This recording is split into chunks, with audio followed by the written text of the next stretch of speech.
సోనియా గాంధీ గారు, రాహుల్ గాంధీ గారు మాటిస్తే అది శిలాశాసనం. ఆ మాట తప్పదు. రాజకీయ ప్రయత్నాల కోసం గాంధీ కుటుంబం మాట ఇవ్వాలనే సంగతిని మీరు గుర్తు పెట్టుకోవాలని. ఇలాంటి మాటలు గాంధీ కుటుంబం ఇవ్వదు.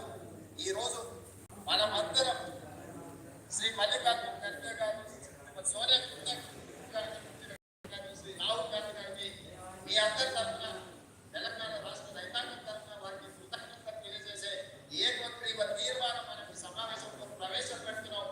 అందరూ ఈ రైతు వేదికల దగ్గర ఉన్న వేలాది మంది రైతులు అందరూ కూడా పెద్ద ఎత్తున చప్పట్లతో వారికి అభినందనలు తెలియజేస్తూ, కృతజ్ఞతలు తెలియజేస్తూ తీర్మానం ప్రవేశపెడుతున్నాం. ఆ తీర్మానానికి అనుకూలంగా ఇక్కడున్న పెద్దలందరూ అక్కడ రైతు వేదికలలో ఉన్న రైతులందరినీ కూడా ఆమోదించాల్సిందిగా, తప్పని కొట్టించాల్సిందిగా మీకందరికీ నేను విజ్ఞప్తి చేస్తున్నాను. అదేవిధంగా ఈ కార్యక్రమంలో పాల్గొన్న ఎమ్మెల్యేలు, ఎమ్మెల్సీలు, ఎంపీలు, ఈ కార్యక్రమంలో పాల్గొన్న వివిధ ప్రాంతాలలో మంత్రులకు కూడా నేను అభినందనలు తెలియజేస్తున్నా. ఈ కార్యక్రమాన్ని విస్తృత స్థాయిలో గ్రామాలలో గ్రామ సభలు పెట్టి ప్రజలకు చేరవేయండి. ఎవరికైనా అవగాహనలో లోపం ఉంటే కాంగ్రెస్ పార్టీ కార్యకర్తన రాహుల్ గాంధీ గారికి ఆహ్వానం పలకడానికి నాకు అనుమతి ఇవ్వండి అని మిమ్మల్ని అందరినీ అడుగుతూ ఈ ఆమోదం ఇవ్వాల్సిందిగా కోరుకుంటున్నాను. మీకు అందరికీ మనస్ఫూర్తిగా ధన్యవాదాలు, కృతజ్ఞతలు మిత్రులారా.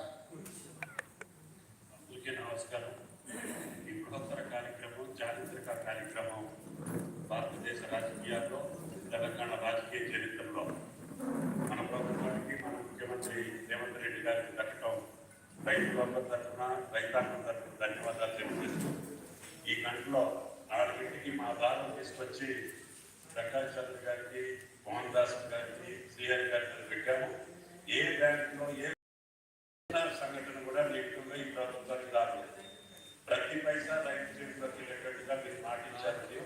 అదే పద్ధతిలో రాష్ట్ర ప్రభుత్వం కోరిక మేరకు, ఆలోచన మేరకు మీరు ఆ కార్యక్రమం నిర్విఘ్నంగా కొనసాగించాలని చెప్పి విజ్ఞప్తి చేస్తూ అధికారులకి సార్ ఈ నమ్మకంతో కొంతమంది రైతులు పిలిపించాం సార్. సింబాలిక్గా వచ్చేస్తాం సార్. ఇప్పుడు మల్లిపెద్ది చెన్నమ్మ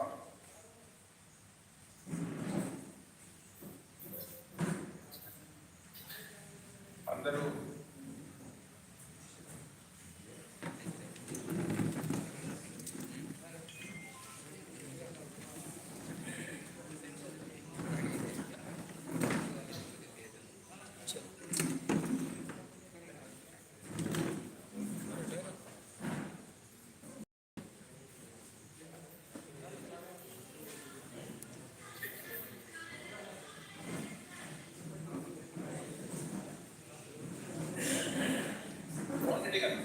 సార్